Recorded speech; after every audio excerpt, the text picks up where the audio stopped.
it's really nice to have you on the podcast for a bunch of reasons. Yeah, it feels surreal because a couple of years ago when I started my planning career, I was privileged to work with you, and I learned quite a lot. You get, and having to have this discussion about planning with you is quite exciting. So thanks for coming. Yeah, pleasure.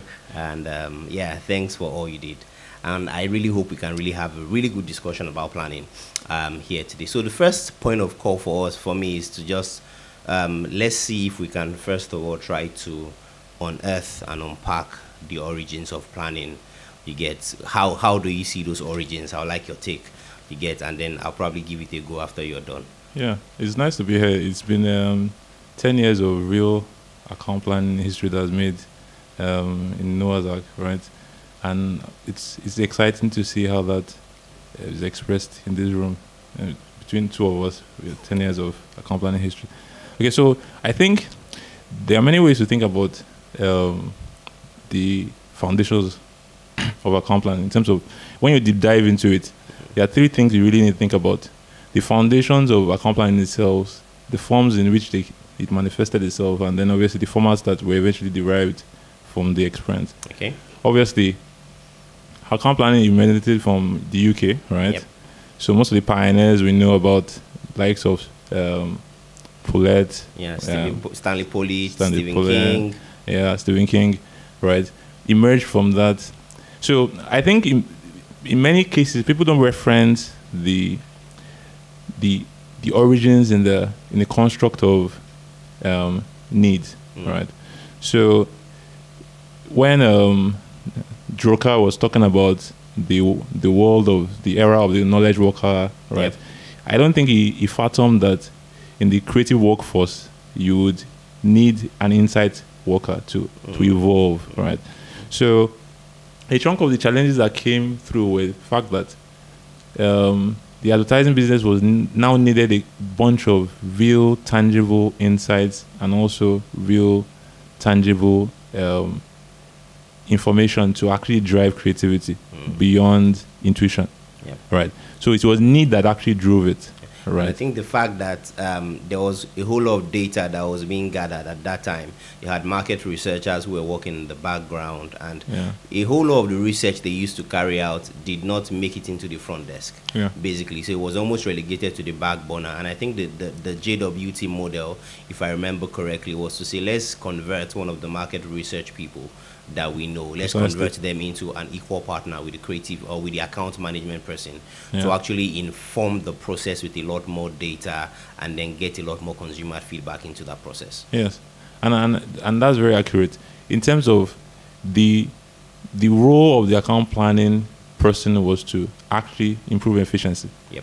Because what was happening was that there was a lot of creative work that was not basically relevant to the marketing efforts of the client, and so necessity actually created the field in terms of foundationally. But in terms of the form, right, many UK agencies already had operations running, right, and most of it was marketing based, right, and research based. So the first form of what account planning was almost like a research extension, partner to a creative person, right. I think in many ways the likes of King and I would say that the likes of Paulette had a vision that it was more towards being, driven by creativity, right, and insight, rather than it being driven by research, right. And I think that's what seemed to have. But I think in terms of the Australians also had a bit of experience with account planning and everything. They derived a form of account planning that was much more unconventional. Because the British spent a lot of time in more like contextual, organizational formats. While the Australians it was almost like they combined a lot of freelance intelligence forms, some of them in the military, right? So obviously you see a dimension of account planning that also comes from intelligence. Absolutely. So it's almost like a combination of intelligence and insight, right? And I think one beautiful thing about it also is that those origins of one person really crazy about using data properly, another set of people really, really crazy about more or less being able to connect with the consumers, and a lot of more unconventional ones from the Australian POV. Yeah. I think it's what led to what you can say the average planner, for example, probably falls into one of three buckets. You have the guy who is more or less the grand strategist, okay? The guy who knows the numbers, who is friends with the clients, and clients wants to see those guys in meetings. You have the guys who are more like storytellers, who are really good at really creating really nice consumer narratives. Precisely. Okay, and that's more like a very close friend to the creative person, the guy who writes a creative brief and will write it as unseriously as possible, will still be able to get the message out there. And you have guys who more like are able to look at arts and tweak them, who you could really call art tweakers, basically. Guys who would be able to look at concepts, look at ways of turning things on their head. And I think those origins played a role in how those archetypes for planning have formed over the past few years. Very true. I think the founding fathers of account planning struggled with different forms and formats, right? Essentially, because there were different operations, right, that were occurring. Some people were managing brands that were more market focused. Some were managing brands that were more direct to consumer, right? So there were all those things. But in terms of crafting a solid format that would drive, so because again, they wanted to move it into a best practice, right? And I think what came through for that was the creative brief, essentially, right? To have a converging body of thought that will drive both the creative process, but will also inform the brand positioning and the value propositions that come around it, right? So I think in terms of the origins, I think when they were able to come up with best practices to what the account planner was actually designed to do, because again, necessity informed the way account planners were used back then, right? And essentially, right? So in terms of, the UK, that eventually broke into the US really, because in the 80s. 80s, right, where Omnicoms, TBWH, right, came with that model and everything, and it opened up another spectrum of stuff. And I think the American dimension of planning was what was a lot more fanciful. Yes, obviously. You get colorful. Yeah, it was a lot more colorful. Bombastic. There was a lot more pizzazz, if you allow me to use that word, where there was a lot more flamboyance to planning. You get, and then you mix that up with how big campaigns, for example, like Think Different, because Think Different, for example, which was like a Super Bowl ad, pretty much it signified the beginning of real planning, because JChat brought it into the US at that time, and it felt like the new instrument that was doing the magic for TBWA at that time. Precisely. It was driving growth, as in most of the American agencies like DDB, Nidam, and they all adopted it, right? But what was interesting about the way the Americans took it was the fact that initially the way account planning was almost organized like an orchestra. So you have the violinist, the bassist, all the structure to it. Obviously, when you look at new forms of music like rock and all that kind of stuff, so the account planner developed a kind of flair and almost like a finesse, right, to how they thought and also how they communicated, right. So it was almost, in America, it almost became a kind of intelligence, right. And obviously, because America at that point of time was a very entrepreneurial society. They didn't have a lot of structured forms of businesses like the Brits had, right? It was exploding, right? Right. So obviously, this was a good time for account planners to come into the market and shake things up. Literally. Well, of course, when you speak to deep diving into Nigeria and Africa, what you find out is that many models of account planning were imported, right, into Africa and Nigeria through working with global brands. Right. So what we had basically were the best practices that seemed to be working, right? And so when likes of Unilever and Co came into the Nigerian market, agencies also started taking affiliations. And actually sort of inherited those models, planning structures. But because a lot of our business and marketing functions, right, were very functional. So a lot of the manufacturing were direct to market and core marketing drive things. What seemed to manifest was that strategic planning was actually what took root. Bigger than so if I hear you correctly, it was more about in Nigeria, the craft of planning in itself didn't come in form of account planning, but came from a form of strategic planning. It came from strategic planning, right? That was combined with research, right? And it was very structured, and it was built to drive growth, and it was basically built. The first models of planning in Nigeria was actually built to be a support to the client. It wasn't necessarily to drive creativity inwardly. It wasn't about integrating creative cultures. It wasn't about driving promotions across brands and channels. It was monofunction. We need to create a level of comfort for the client. We need a body of researchers and thinkers that will help. And perhaps we need someone who speaks the client's language. Precisely. Who can plot all the nice graphs. Precisely. So it was client focused. Yep.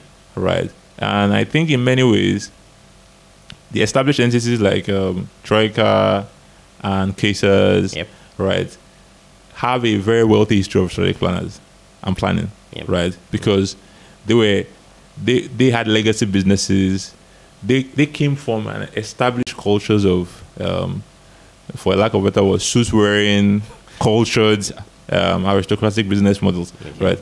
But I think the Noah's Ark's history is a bit interesting because, right, I think when Lanre Adisa started, right, his passion for creativity, right, led him to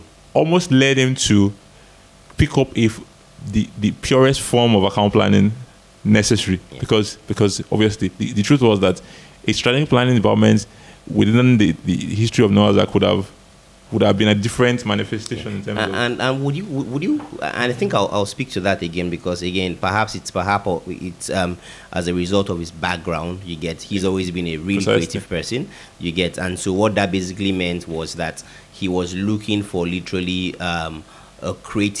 a person who had both creative and strategy sides in quotes. So the average planner that would get to work in Noah's Ark had to be quite clever when it comes to storytelling. You don't have to be the biggest of the numbers guy, which is important in its own. But you had to have that flair to literally be able to inspire great work. And I think the history of the agency, what Noah's Ark has built, is more often than not, people see the agency as a reputable organization when it comes to creativity. But deep down under that creative muscle, one way or the other, is the power of account planning. It's the power of translating the fact that, yes, there will always be the business guys who would plot all the graphs, who would do all the numbers, but there's also the consumer side. There's also the human side. There's also the side to say that these people are not just consumers, but they are humans. And how can we literally understand them to be able to create work that actually connects with them? Yeah. So I think in summary, if you were to summarize a deep dive in the history of account planning from Europe to America to Africa, what you really take out of that is that there is almost like a mathematical dimension of how it evolved in terms of research numbers, growth, and all that kind of stuff. But eventually, it then emerged into some sort of poetry of romancing the consumer, integrating the consumer into the marketing language, of which it wasn't just about, selling stuff on logical basis, but almost like demonstrating a dimension of persuasion, right, and a romance around the product, right. So it's almost like having an abstract mathematician become a poet.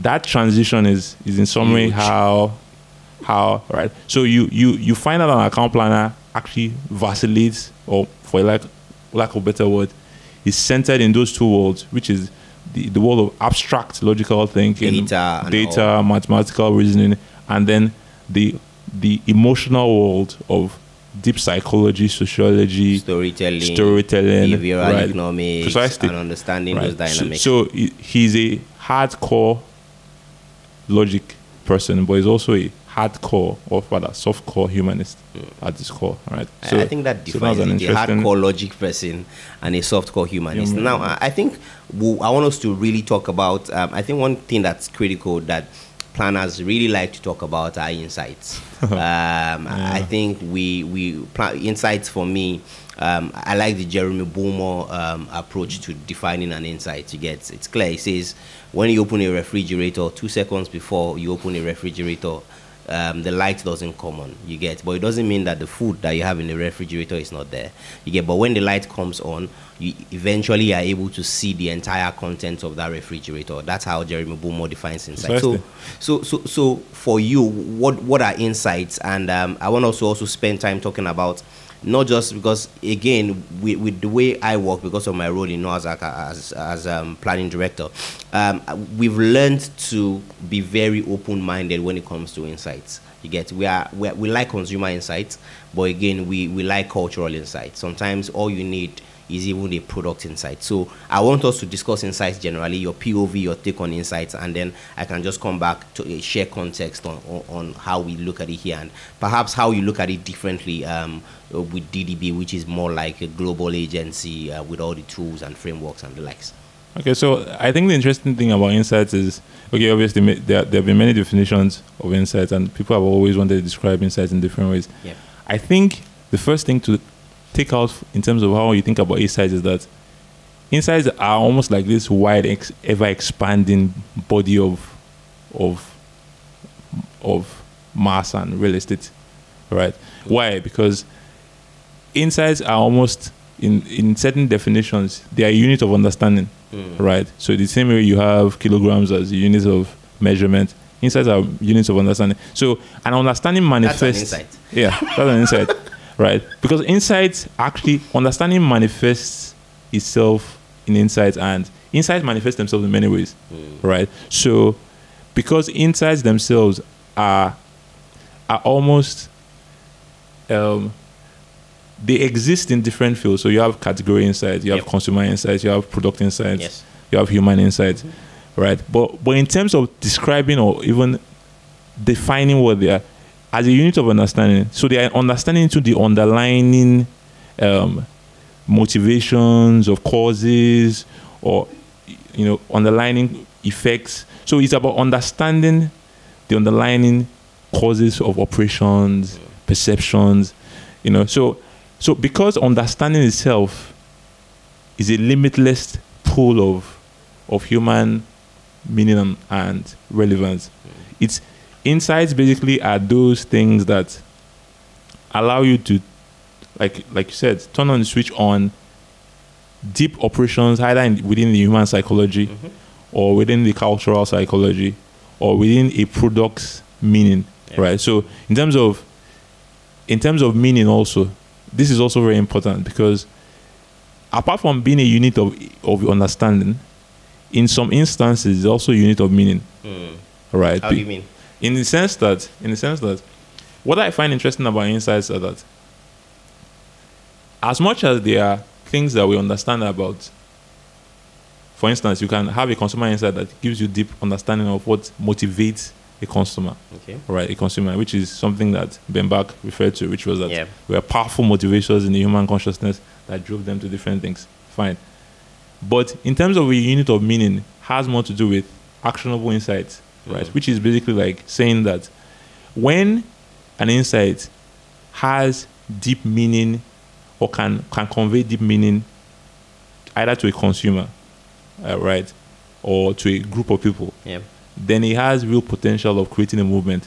Okay, like a shift for the business in question, or a shift in how society views something. Precisely, because once meaning is created, movements can be achieved, right? Essentially, you talked about the sneakers ad, you talked about the Airtel and MTN ads, right? What we seek to do is you take a product and you try to integrate a consumer truth or insight into, so that when a client and the consumer looks at that product, what they see reflecting back at them is deep meaning that has real impact on them, and then can relate to and take action on, right? And I think one thing for me that I also really like about insights again is how it's how agnostic it can be. So when I mean agnostic, I mean you could literally find an insight from anything if you look closely enough. Precisely. You understand? If you look closely enough. Yeah, I know earlier schools of thought about planning are kind of big on consumer insights, but what I've learned in the past few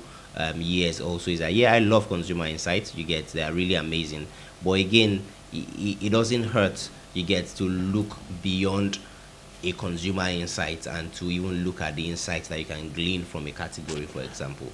You get, I've seen tons of campaigns that have been created not based off a consumer insight, but based on what happens within a category. Okay, if you look at the Tide ad that blew up Super Bowl last year, for example, I wouldn't call that a consumer insight. It's an insight that is based off how ads are made.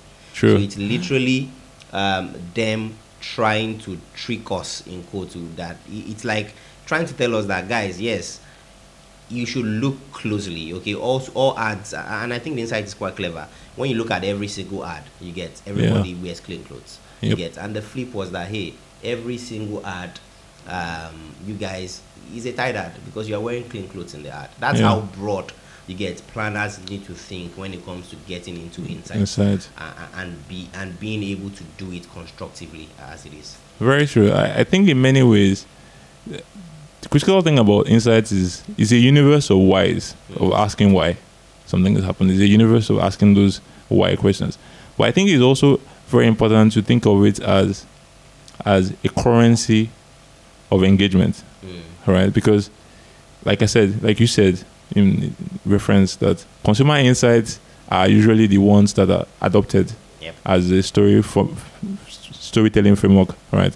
But what is important is that because there are underlying forces and motivations that drive many things, why people buy products, right? How categories are organized, how marketing is done, why people walk on the street, why. So all those whys, right, are all channels to insight, which is why the insight gathering methods and processes, right, have to be expansive enough, because you don't really know which insight best fits, to tell the most effective stories. You never know what you find.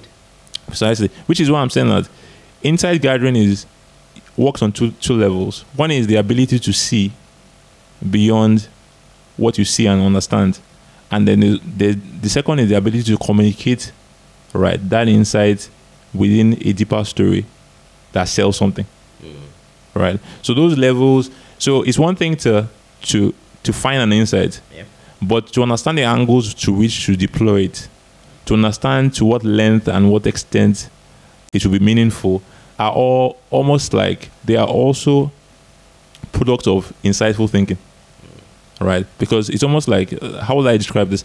You're thinking about it from the point of view of being a cook, right? So you can have all the ingredients, right? But you need to be able to precisely. So you need to have the right matches. You need to know when to drop what in, right? So obviously the insight process has always been looked at from an ingredient point. Okay, do we just find an insight and kaboom, we have something big? But that's not the point. The point is that the entire insight driving process, the entire insight digging process, is almost like an immersive process that almost like drives, right, the meaningfulness of what you find.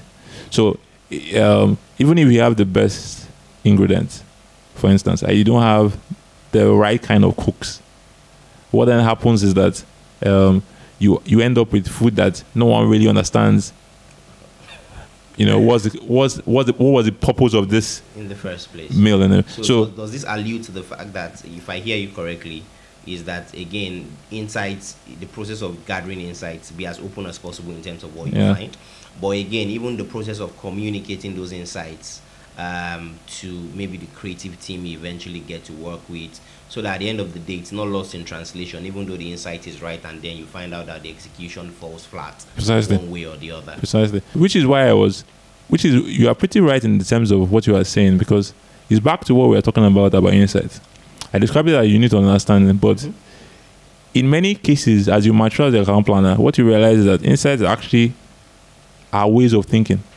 So what happens is that if you went into a field and you wanted to understand why these balls, for instance, or soccer balls were selling, right?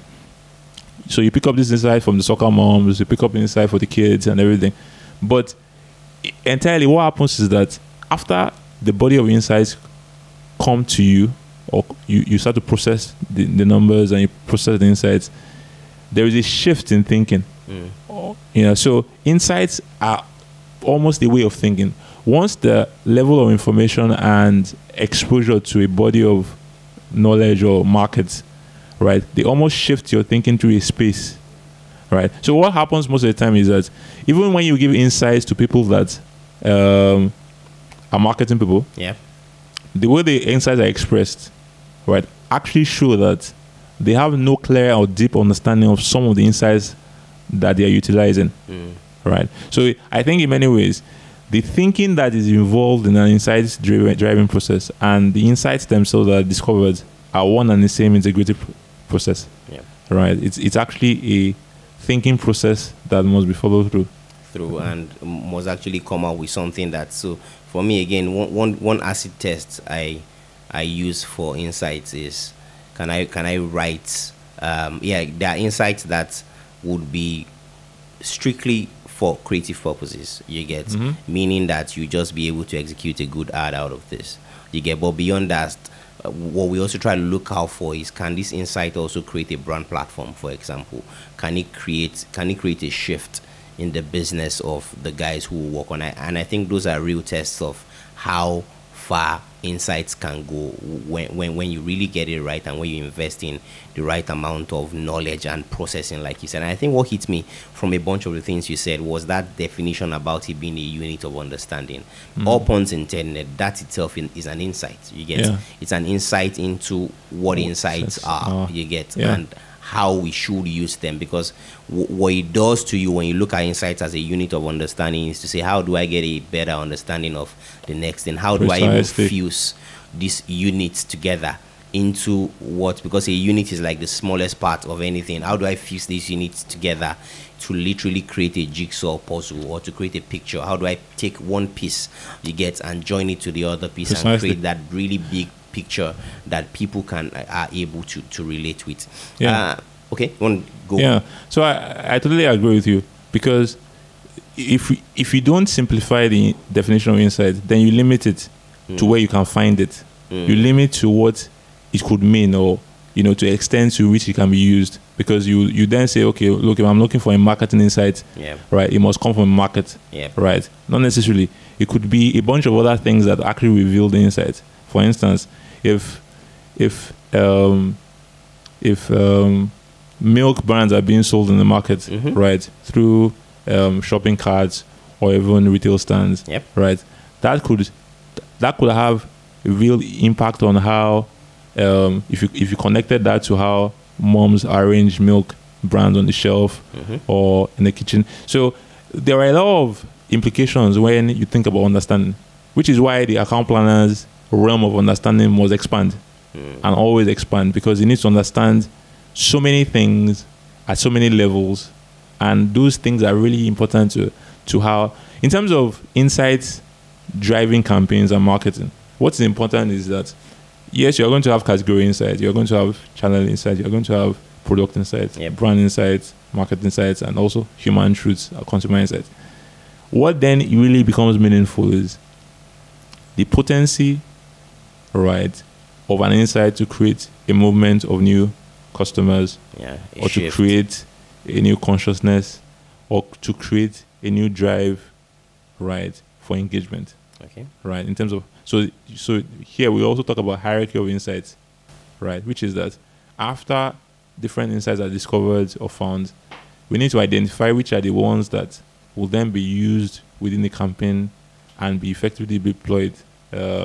So what we have sometimes is that creative campaigns are done on insights that are very potent, but in terms of the effectiveness and, of course, impact on the consumer reality is not the same.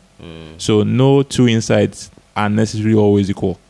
Right. There's sometimes some are more powerful than precisely. Some are more powerful than, some can actually lead to bigger market shifts compared to some other ones. Now, so in terms of this, and I know finding insights is a skill, and one of the key things that for me, moving into like the conversation a bit, is to try to look at a few things that the average, and I think planning and getting into planning today, I don't know, so from my experience, first of all, planners are some of the most difficult people to hire in this industry. You get they're either too junior, you understand, and when I mean too junior, you get rookie type people, you get who some people don't want to take a bet on, but I like to take a bet on young people.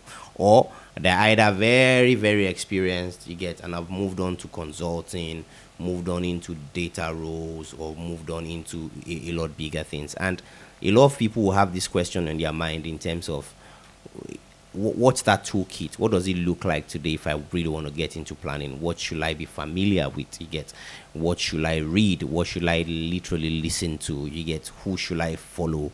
You get, and what are the things? So I'd like you to, I don't know, I'll just go first. You get on this. So for me, getting into planning today, there are a couple of things that need to be clear. One of the first things would be for people who want to get into planning to be actually very interesting. You get, I tell the planners I work with, that if you're not interesting, people will not be interested in you. You get, so there literally has to be that level of lateral thinking that you can bring to the table. You get that guy who knows something about everything, the guy who has an idea of how the world works in a general sense. You get, I think it's really important. It's almost the base upon which things are built. Every single planning advice you read about curiosity. You get, which I feel is also quite important. Yeah, overflogged in a way, but I think it's really important to be genuinely curious about a bunch of things. It helps you to literally soak up knowledge like a sponge. Helps you to be able to get a grasp of things, and with curiosity brings your ability to actually connect the dots, because if you are curious about a lot of things, you are able to make seamless connections about how the world works and how this connects to this and how this connects to this. One text that I can't ever forget reading, or just two or three basically, would be the John Steele classic. Oh yeah. You get, I think when I joined that time, it was one of the first things you told me to read. Yeah. You get, and I think I bought it within 24 hours or 48 hours of joining the team then. And I think it's a classic that basically teaches the basics of the planner craft. Truth, lies, and advertising. Yeah, truth, lies, and advertising. Basic truths about how it works. You get how to run focus groups, how to find an insight. You get how to be the fisherman's guide. Basic things about the creative brief. And as much as digital has come and disrupted everything, I still feel the fundamental parts of human behavior hasn't changed so much. Yeah. And as much as we may be excited by that digital side of planning, I think it's important for people to really have a grasp of the basics. You get, I also feel some material that's quite important is to look for things around psychology, non-fiction. And I say non-fiction because anything that broadens your view of the world makes you a better planner. Yeah. Anything that broadens how you see the world, how you see people, how you see businesses, how you see the society, makes you a better planner, without necessarily recommending specific text to say go read, but anything that literally broadens your view of the world, you get, really makes you a better planner. So for you, what would you say a few materials that's kind of that a young person getting into planning should really get into, and what will it do for them? So yeah, so I hear you. I think I agree with you. The book by John Steele, Truth, Lies, and Advertising, is almost like, for me, a litmus test to know whether you're actually a planner or not.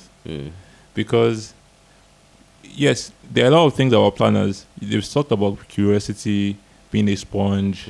You know, I think the critical thing is how you think, right, and how you see the world is really the most potent skill as a planner. It's almost as if your life experience has already skewed you to see and think of the world in a different way, to see shades of meaning and to see colors of understanding, across different things. So, reading the book by John Steele. Now, there are a lot of strategy books and marketing strategy books and brand strategy books, and there are different kinds of thinkers, right? But someone that has been submerged in the advertising world as an account planner, the likes of there is a book by Stephen King of JBWT, which was compiled by a couple of his colleagues, right? The Masterclass of Account Planning, also a masterpiece.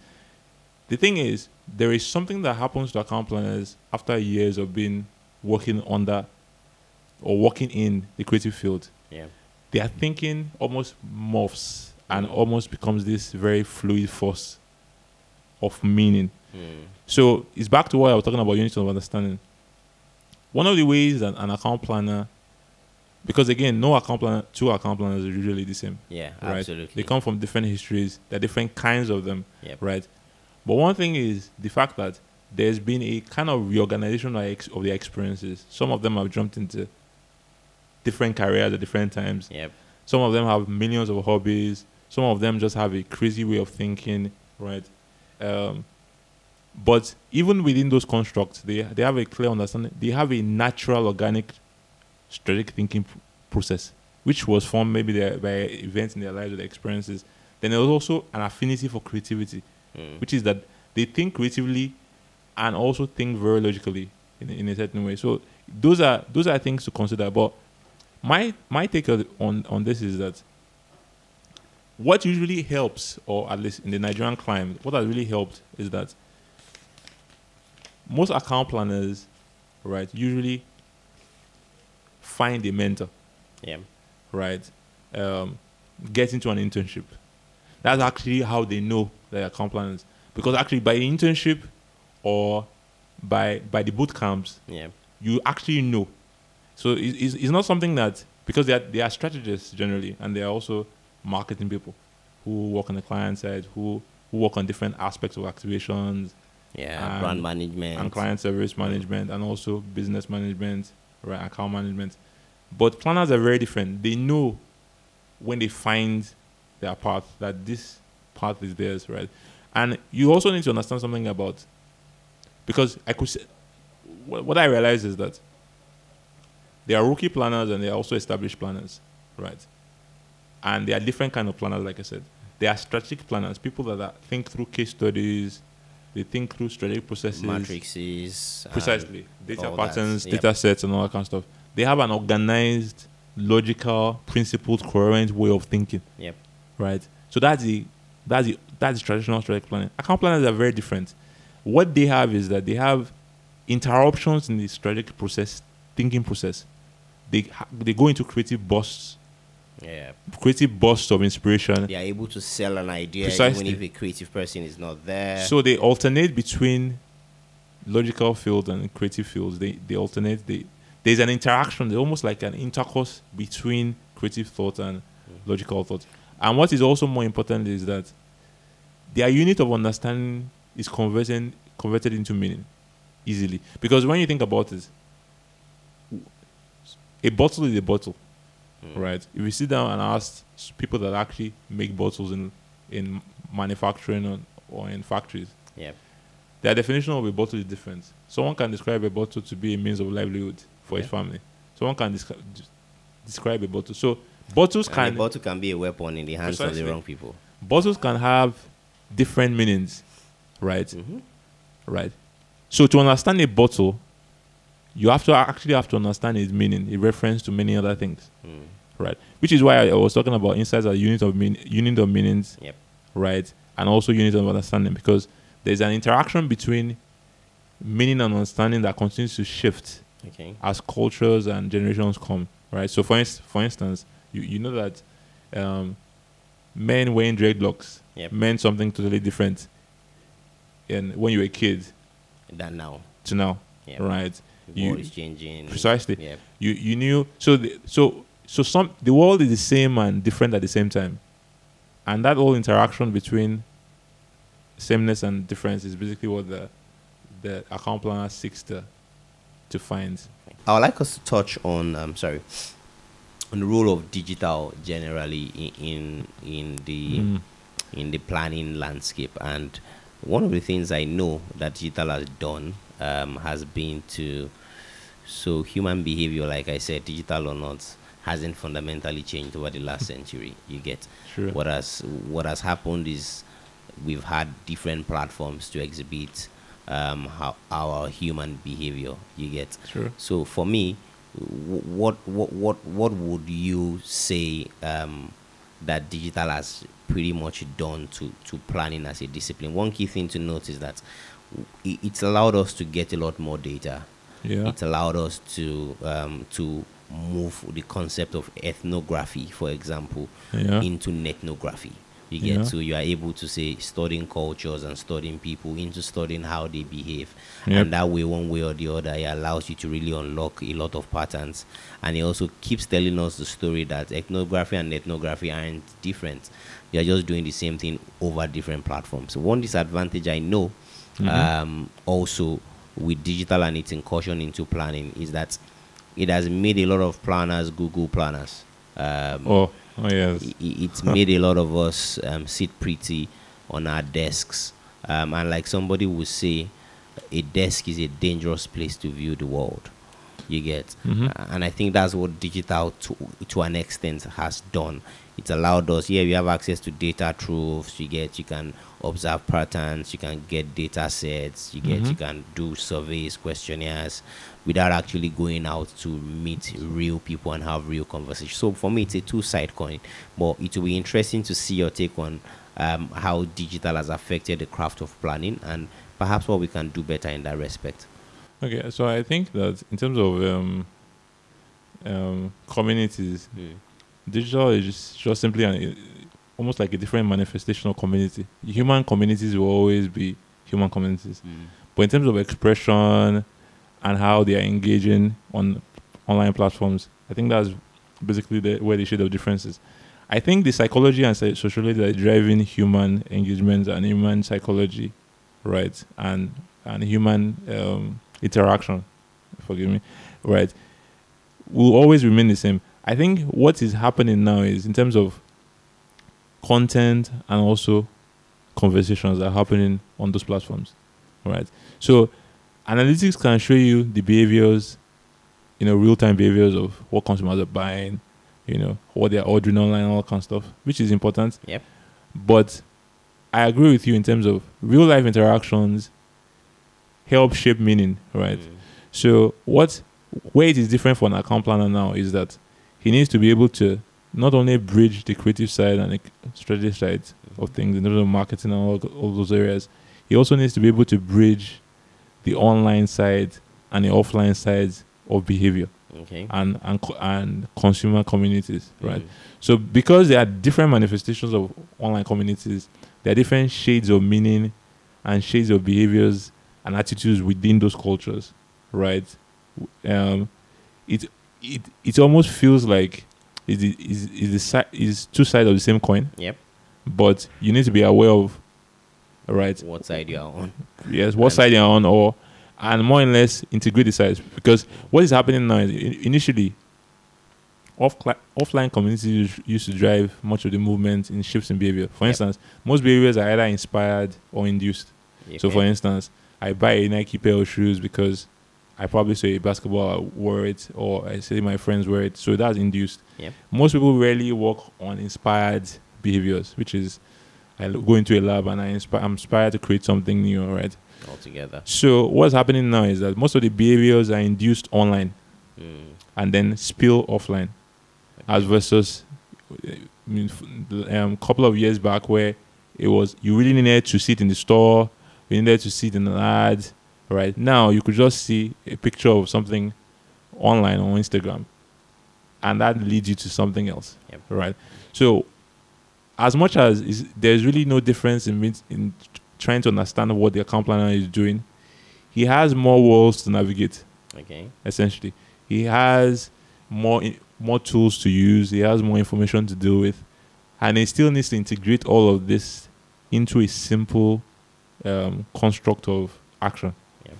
Right. And I think that's where the concept of ambidexterity comes in. You get in 2020 and beyond, the planner who's going to be relevant has to be ambidextrous. You have to have a good idea of what happens in online communities and how that affects what happens offline and vice versa. You have to be able to draw what parallels exist. You have to be able to look at a brief, for example, look at a problem and see the common thread between how these people will typically behave online and how they'll behave offline.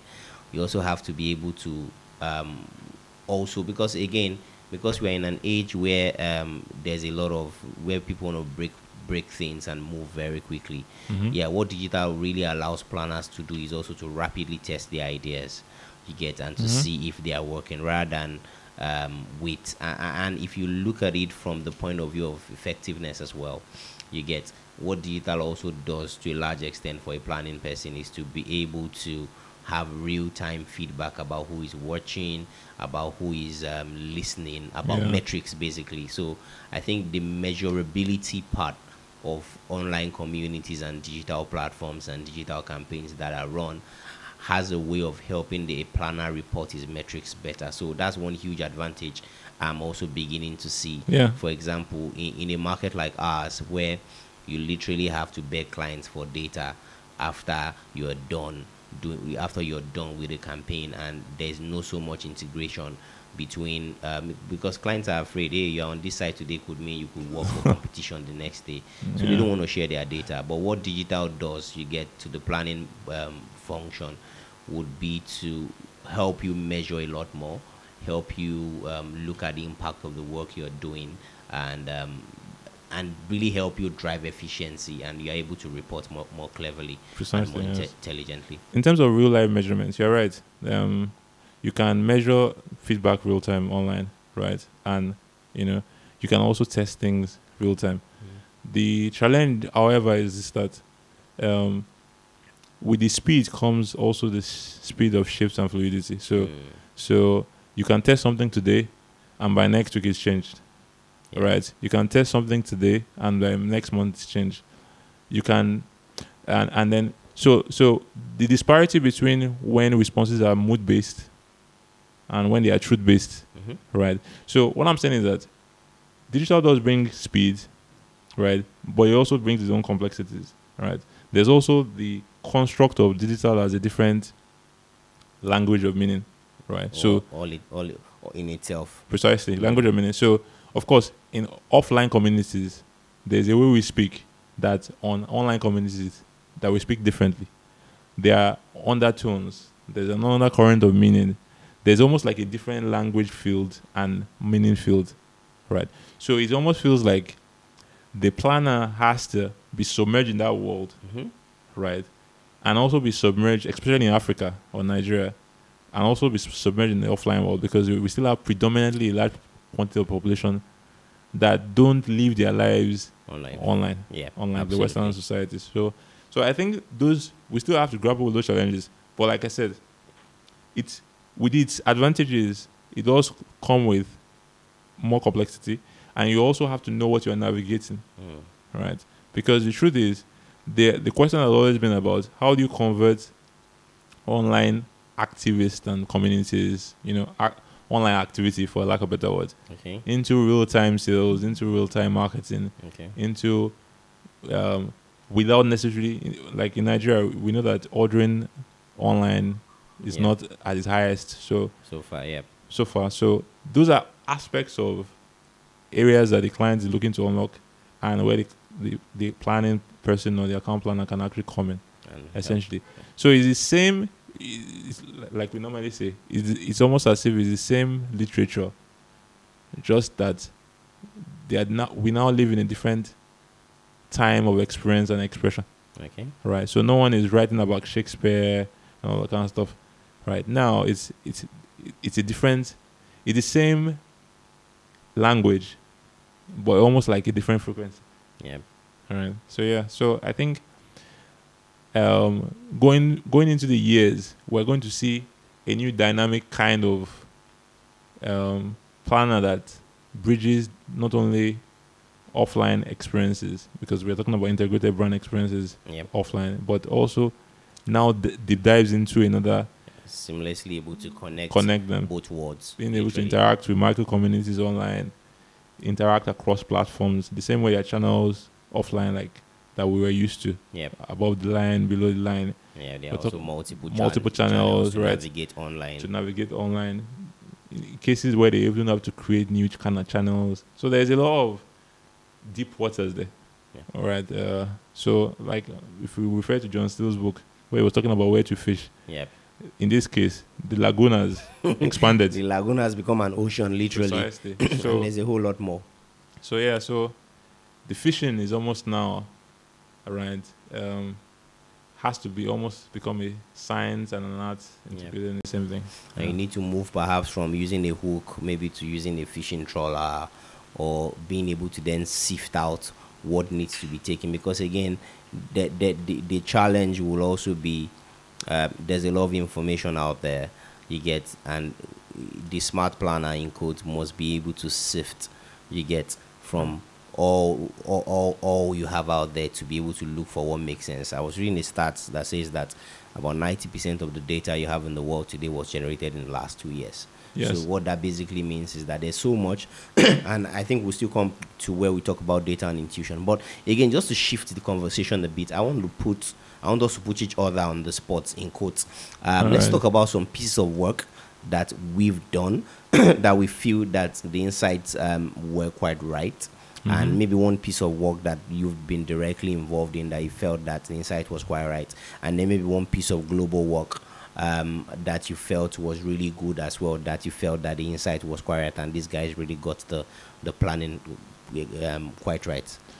Yeah, well, I know that there have been quite a number of brands that, they've gotten the insights right, the likes of MTN, the likes of InterSwitch, the likes of, across different quarters. I think what obviously always comes through is it's not just about even getting the insights right, it's also about consistency and continuity. Okay. To being consistent and actually be able to follow through on those insights, right? So I think likes of I also like a bit of what is coming out from brands like Jameson, Heineken, right?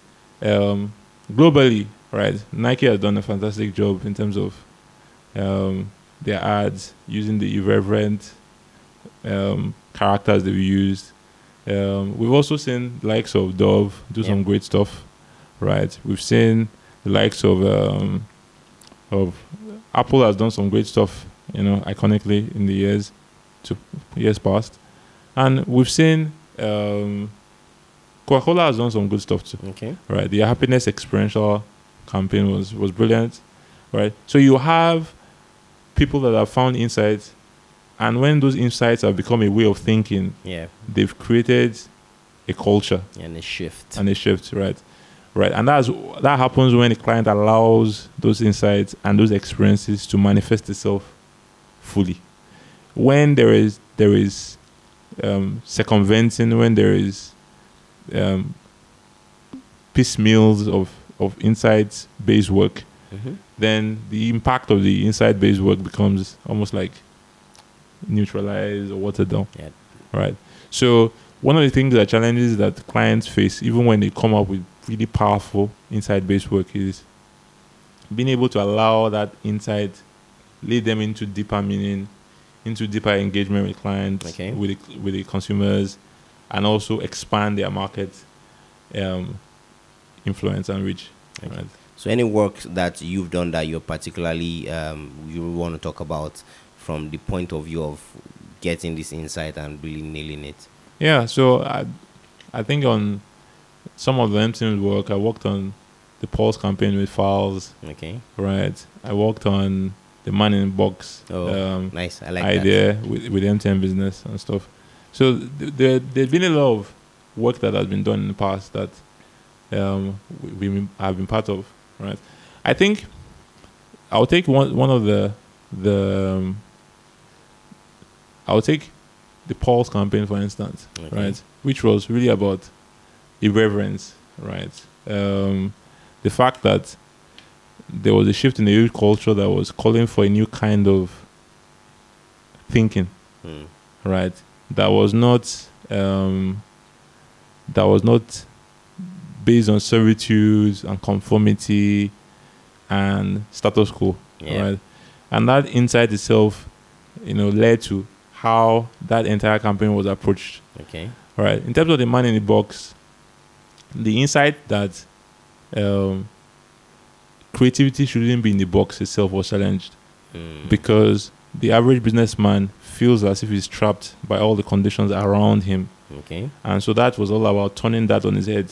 Flipping it. Which is that by challenging the status quo of creativity, of always wanting to break out the box, and the reality of a business person that was always trapped in a box. You could then integrate that world into an ad and an expression of which came out of an activation. Yeah, so it was almost like fusing. It was like fusing an activation. You get into what became a campaign in itself. You get, and you could literally see the inside shine through. And for me, one of the things I look out for global campaigns when I look at the insights is that I must seamlessly see a tie.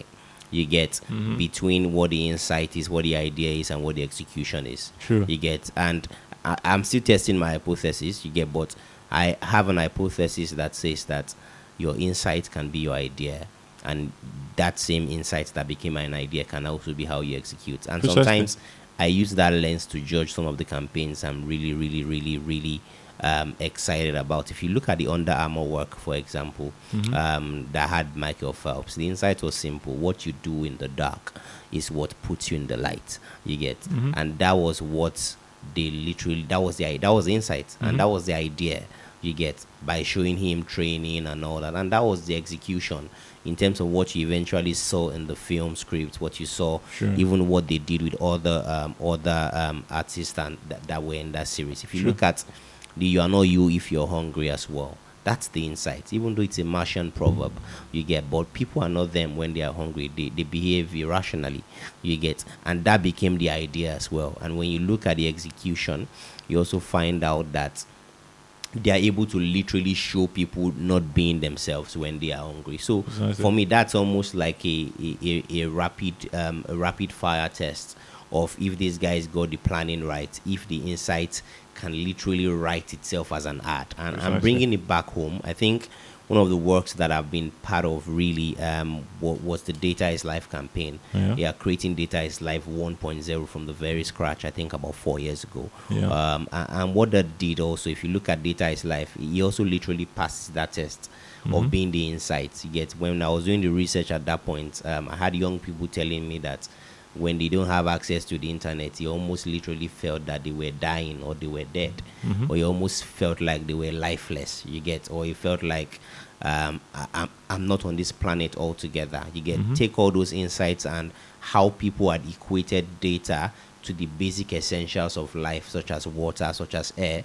You get, execute it into a campaign that's actually literally shows someone that's trapped, that is really disconnected from life. And again, that became the execution, and that became even the line that drove the campaign. So for me, it's almost like an acid test of saying that if the planning thinking is good right from the insight phase, it becomes quite easy to take that thinking through to the idea stage, and quite easy to also execute it. And even when you are measuring your results, you can really then tie the fact that the quality of the insights led to the business results that one could generate. Because I remember those days for Airtel, we actually converted close to 1 million subscribers for a brand that did not have 4G at that time. So it's an acid test for me, and I think it's one thing planners should really look out for, how your insights can literally stretch itself to becoming a form of the idea, and even to forming a crux of how it's been executed.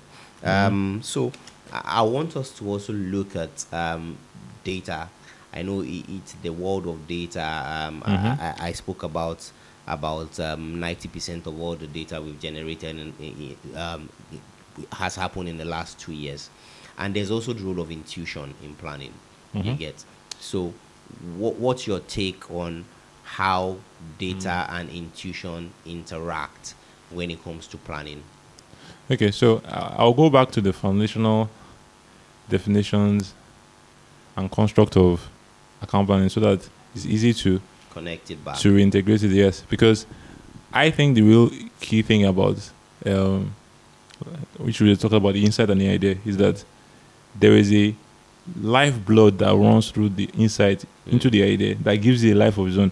So for instance, insight open up walls of meaning, which now makes it effortless for the creative to now come and create the ideas. Precisely, right, in that world of, right. So insight actually is almost like turning on a light for a creative and seeing all the objects in the room, because it's a world that you have created. So going back to that in terms of data and intuition, is that when there is understanding as a unit of meaning, right, all the information reorganizes around the core meaning of what you have. It's almost like the way the earth and all the stars gravitate around the sun, right? Because there is a meaning field by an insight creates, right? So in terms of intuition, the tendency is that because intuition is not something that is interpreted within logic, but is interpreted within meaning, right? Which is what the account planner seeks to deconstruct, which is that it needs to bring an insight to a place of meaning, right, through a creative brief that a bunch of creatives can walk into that. Yeah. And when you look at data too, if you spend time data mining and data studying, right, and also using data analytics as a tool to develop campaigns, what you find out that data gives you patterns, right, numbers, behavior metrics and everything, and numbers give you and patterns give you meaning.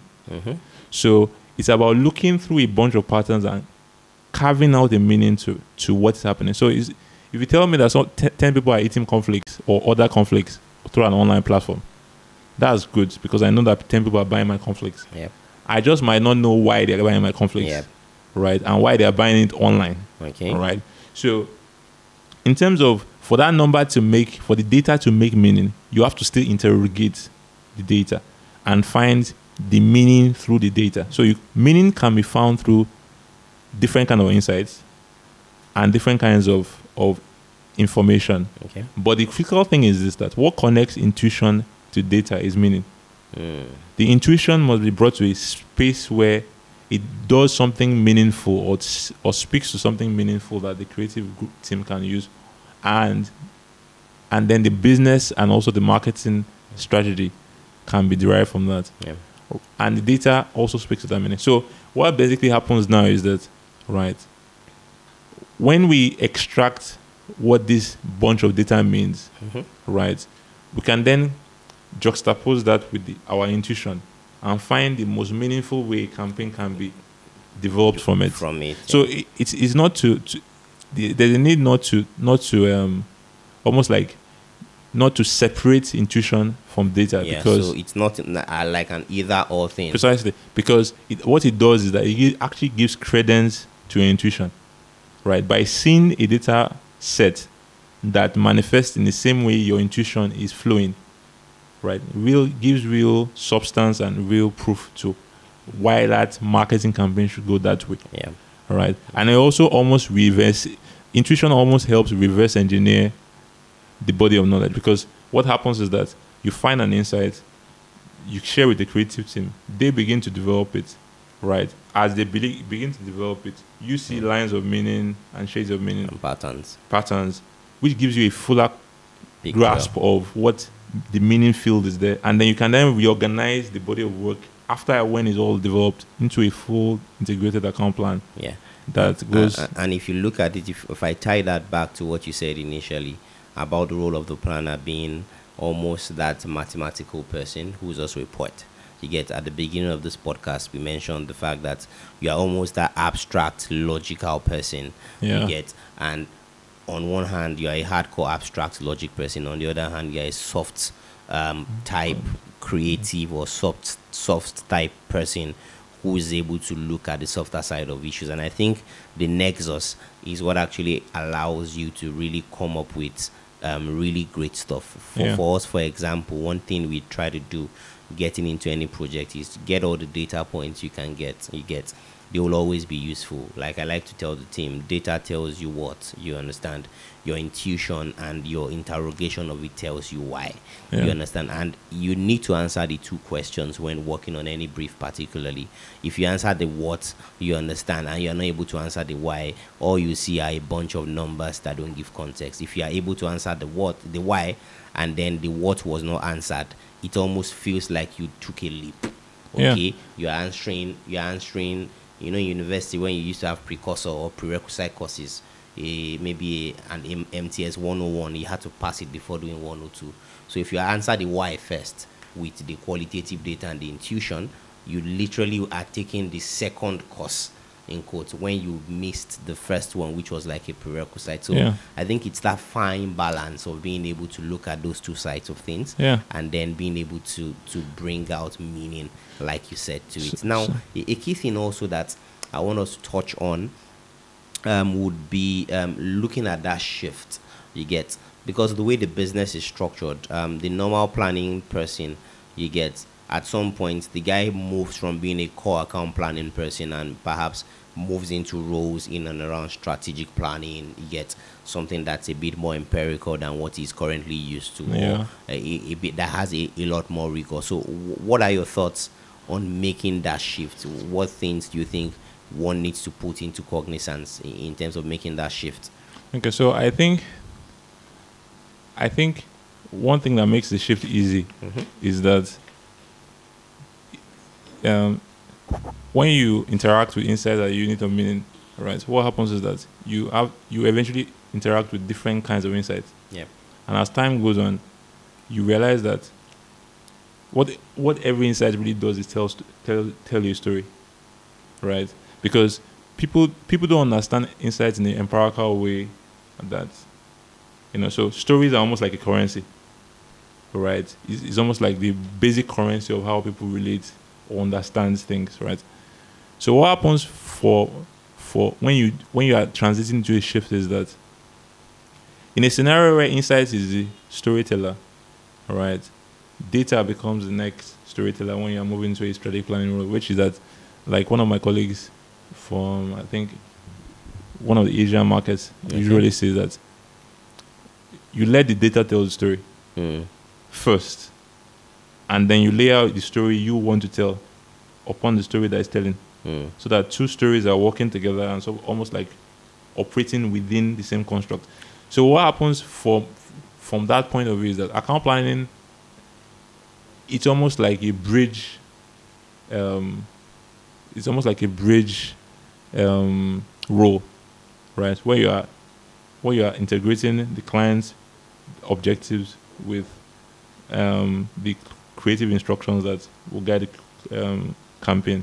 However, when you move into a strategic planning role, right, it's almost like a bigger cap, because there you are saying so now you almost like become the visionary person of a corporation or a business entity, so it's almost like there strategy guides where the business should be going, how the business should grow, right? So I think because in a sort of way you've already done that at the agency side, what really happens is almost like a shift of vision versus a shift of role, particularly. Because what really happens here is this, that in the agency you are leading, right, a creative team to ensure that creative campaigns are done, but you're also integrating with the client to ensure that the objectives are met. But on the strategic planning pedestal, it's a different thing. You are the one charting the course of where the business, that entire business, should be heading. So it's almost like you are more, when obviously most of the time when this happens is you move to the client side, right, where you have a business that is trying to achieve goals, and not all their criterias, objectives are creative based, are communication based, or precisely, creative based, creative based or communication based. They are essentially strategy and logic based, which is that this is where growth is coming from. How do we tap into that? Yeah, this is a new market we need. This is where we're supposed to be heading. This is a new category we should be in. So in one role, you are almost like a mother, because you're integrating between the father and the children. I'm not, no disregard to the creatives, but right, you are integrating, right? You are in touch with the father, ensuring that the objectives of the family are met, the economics and the financing of the house is met, but ensuring that the children are actually getting their homework done and they are not hungry. Precisely. However, at the strategic role, you are the father. You're the one charting the vision of the family. You're the one guiding, right? So if, for instance, if your vision is clear, the family is growing. If your vision is wrong, you are heading into a ditch, right? So that shift between a mother role to a father role is basically because strategic planning requires more corporate strategy. It's more numbers based, because they're dealing with hard facts, and hard realities, which is almost like, why is this beer not selling? Yeah. Right? It's a simple thing.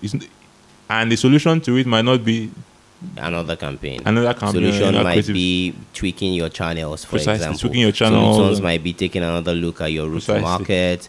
It might even be altogether assessing what role the brand needs to play in the portfolio of the organization you're dealing with. So if I hear you correctly, what you're saying is that when you make that transition, you get your thinking needs to be a lot more big picture. Precisely. You need to move from being a comms thinking to actually the larger business issues. Thinking, and then it's not just about being able to write clever propositions anymore, but it's really about getting into the groove, understanding the business, becoming that nexus, for example. Because if you also look at the way businesses are structured, you get marketing, you get is one of the streams of business that is actually responsible for generating revenue rather than spending money. Even though we spend money, you get very true. Again, you are at the epicenter of someone who makes a decision that literally moves the entire organization forward. So yes, it's action based. Right.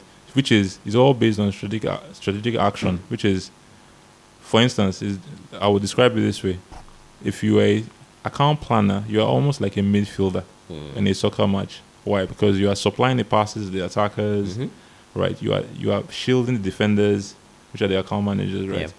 But as a strategic planner, you are the coach. You are the one moving the pieces on the field. You are the one designing the strategy. So essentially, the rise and fall of the team rests on you. Making the right picking. So you have to pick the right product strategy. Team. You have to pick the right marketing strategy. You need to know which brands right to segmentation. Remove. Precisely. So it's almost like a dynamism of strategies, who are all interacting with each other. Whereas when you were an account planner, it's just basically the creative strategy, the communication strategy that you manifest. But now you've expanded the scope of. So sometimes it's the brand strategy that is wrong. And that's what you fix. Sometimes it's a business strategy that is wrong, and that's what you fix. But in an account planner, you're only delving in the realm of communication strategy, creative strategy, and new forms of strategy. Because as a account planner, you can actually create, based on insights, your own kind of strategy. Right? So that's my so final words from me. If I had to summarize this discussion that we've had, I'll give it my shot, and I'll also have you summarize. I think a key thing is to really understand insights as, like you said, units of understanding, which was a big insight for me, a big takeaway here. And it's also to look at the fact that in what planners do, I think it's important to be that sponge, be able to take in a lot more information, and also being able to carve your own path. More importantly, I think is one thing that has really come out, the fact that no two planners will ever be the same. You have to find your voice. And I think I remember hearing this advice 5-6 years ago when I first started working with you, about you being able to literally find your voice, and it being really, really important. Another key thing also is beyond just learning about stuff. I think it's also about ambidexterity. The planner of the future who will be relevant would be that guy who literally is able to harness skills both online and offline, is able to see patterns and all that. One key thing we also kind of touched on that I remember clearly was that role of data and intuition, where you literally have to balance it out. Data tells you what, and intuition tells you why, and your ability to layer that you get together is actually quite important. Also letting your data tell the story, and also you telling that story, and layering those two things into what becomes something that you can really, really say you've been able to craft that strategy. And then we also touched on the part that has to do with that transition, for example, where you move from being a midfielder in quotes to being a coach, and where you move from just interacting with the communications and creative strategy into literally being in charge of the guy who sees to the business side of things, who sees to the channel side of things, who sees to how the entire organization rises or falls in quotes. So yeah, any last words from you? So you're absolutely right. The account planning role is one that has evolved over a couple of decades, right? And has come to be a fundamental part of the growth of creativity in Nigeria, and you know, but I think that something to take out from this session that which I think is very important. It's all around this concept of being open. Yep. Right, being open to meaning. Right, because again, as a unit of understanding, what understanding really does for you is opening up to a world of meaning. So, for instance, there was an experiment conducted where two mothers, okay, right, one actually the mother of the baby, and the other woman not the mother, right, were asked to cry out to the baby using a specific word, baby, right. They both cried out, but the baby only responded to one woman, because the woman she responded to had the voice that she recognized, right? And that's very, very important, because in the market, people in the marketing and dealing with consumers, they recognize the voice of meaning, right? In terms of how products have to be integrated into their own meaning field and meaning language for them to comprehend those things. So at the end of any endeavor, what I always say to account planners are that you're going to have to delve into a lot of knowledge, be open to a lot of information, go to workshops, have mentors and all that kind of thing. But the end product of that is to find your voice, right? And how your voice shapes brands and how it allows them to deliver the kind of value becomes the real legacy that you leave for the brand. So that's it for me. And, yeah. Thank you. Thanks for having you, boss. Yeah. Thank you, Kaka. Thank you.